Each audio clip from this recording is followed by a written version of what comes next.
Commissioner Fiani, Here. Commissioner Drick, Here. Commissioner Helserman, Here. Commissioner Domas, Here. Commissioner Sample, Here. Commissioner Nakagiri, Here. Commissioner Deaton, Here. Commissioner Panovich, Here. Commissioner Gross. Here. Quorum is present. Thank you. This time, the call of the public is open. Each person will have 3 minutes to address the board. It'll be a one-way conversation where the board is not permitted to answer questions. Do we have any cards? I do. Steve Williams, Marion Township, followed by Stephanie Booth.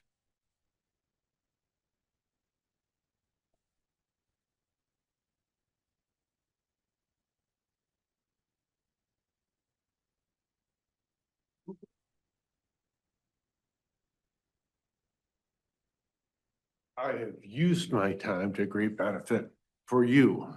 And I happen to find the order, or actually the policy regarding access to online recordings of court proceedings, which I think I had promised to Commissioner Nakagiri some time ago. I sent you all copies or attachments. It's also in there. But, you know, you guys, you're all about saving money and providing services, right? Well, here's an area where we're spending money. Providing the services would be essentially free, and they are being denied to our county residents. Like I'd mentioned before, before we went to the JAV system, they used video recordings. They sent copies home with people for $10, or the attorneys could bring in a blank tape because they had 2 decks and they could take a copy home with them. So right now, people are barred, and you'll see all the details and all the roadblocks in place. This does not have to be the case. This is determined on a county by county level. So when you see this letter, this new policy, you'll see it was signed by Judge David Reeder, Chief Circuit Court Judge, Carol Hackett-Garagiola, Probate Judge, and Teresa M. Brennan, Chief District Judge. And what do they all have in common? They are no longer here. In fact, nobody on this letter in the heading or anywhere else is still here, except for Suzanne Geddes, who, and that judge will retire at the end of this year. So this is why we have a candidate here, who I don't know, by the way, but I thought he was very well spoken. And he said what I've been trying to say as well about accessibility and responsibility for the courts. But, you know, there is no reason that people should not be able to have copies. There's no state law. There's no county policy. It's only a court policy, and all the people that set this in place are gone. So I see no reason why you would not make it a cause to try and open this up again to people. I mean, recognize this is on 53rd Judicial District stationary. That means it was Teresa Brennan who authorized this.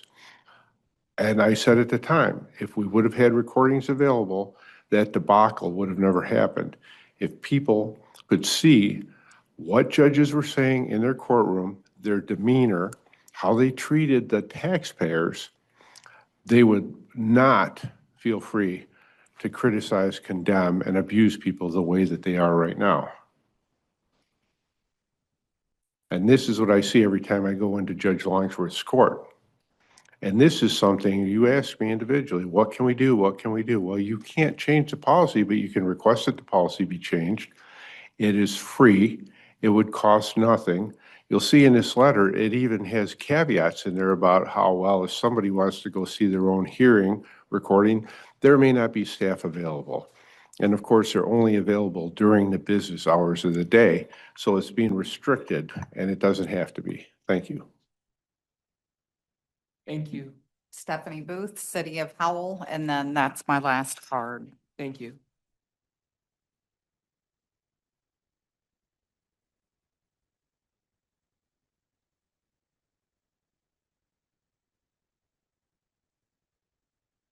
You do well to record the FAM meeting too, and the previous meeting before that. It was just a lot of concerns I have regarding a lot of things that were floated and brought up. So I think the public would serve the interest well to have those recorded.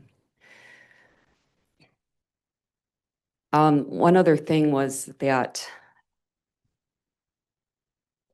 our GOP chair said the comment of our predator in chief was foolish, right? Okay. That's pretty interesting because we're both taxpayers in the city of Howell. The person who made the comment, and if she ever bothered to go to a city of Howell meeting, she would see that we're paying $6,500 a month for a PR rep to sweep this racism under the rug, $135 an hour, so he can give us the Ottawa County impact. Thank you. Thank you. Do we have anyone on Zoom who wishes to participate in the call of the public?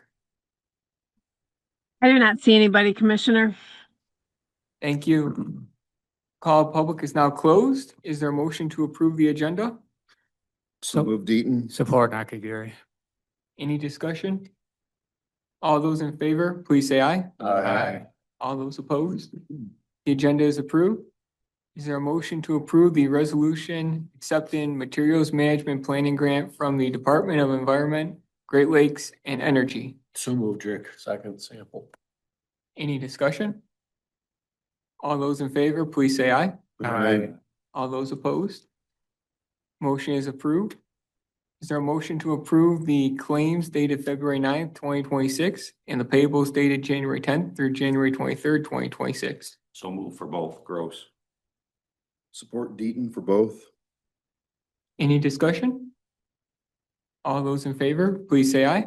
Aye. All those opposed? At this time, we'll move into the second call of the public for the evening. If anybody wishes to speak, they'll have 2 minutes. You have any? Steve Williams, Marion Township.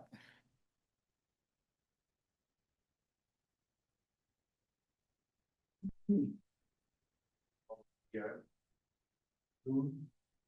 But it's a short read. I